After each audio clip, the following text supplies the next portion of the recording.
Okay, so since people seem to be interested in this sort of thing, I'm going to give you a nice state of the grip and hem address.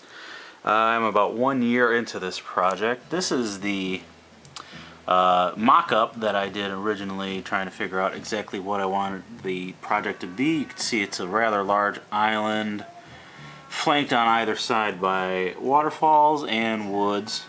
Here you have a bridge that leads to the prow of the island and then go up from there. So this is the bridge.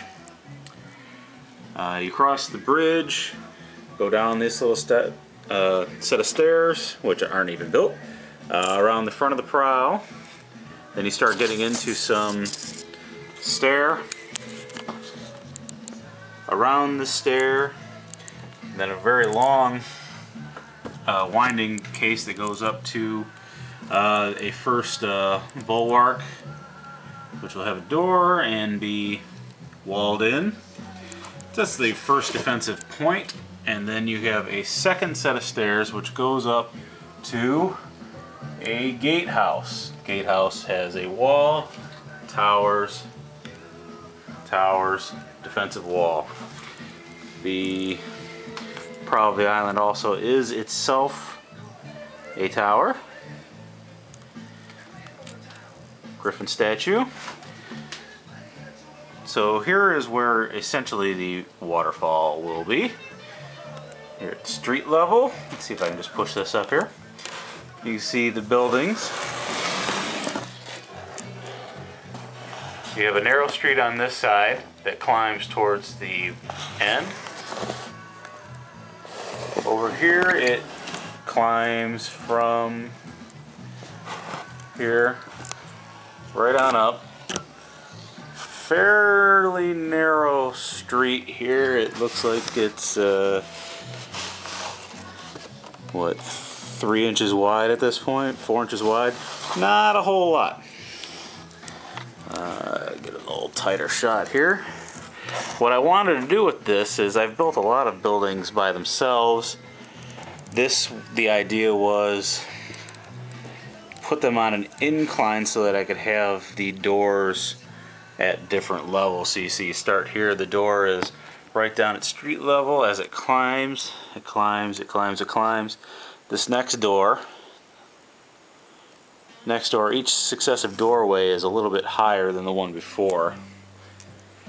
And this is the back side. I wanted to make it so there were no windows on the lowest floor. This door here will lead down to a garden which overhangs the waterfall itself. Up at the top we go around a corner. Big defensive tower at the very top of the city. We have just below here some floodgates. This way the river water will run generally around the river, but if the river rises, it goes into these floodgates and flushes out the other side. Back over to the other side here, some more defensive towers. The wall.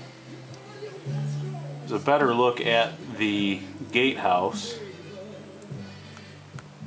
You go through the gatehouse, you're right into the city. Now these are the opposite ends of those buildings that had the doors that we were looking at earlier. One thing I like about this project is every time I build a building you have the front and the back.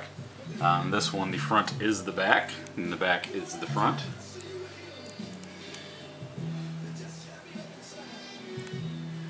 Look at some of these buildings. I was asked, you know, where do you put all of these things? It's all these big buildings. They're really not that big.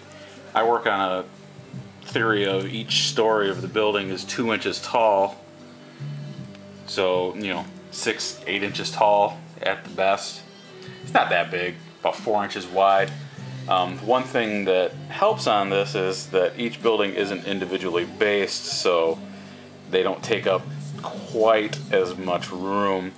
On the old village, every building had its own base. So not only is it just the building, but it's the base also. It takes up quite a bit of space. So the new building, the new project, won't have all that tied up space, but itself will be one big base, pretty sizable. We'll see how it turns out, who knows, but this is Grip and Hem 1 year in. Happy anniversary.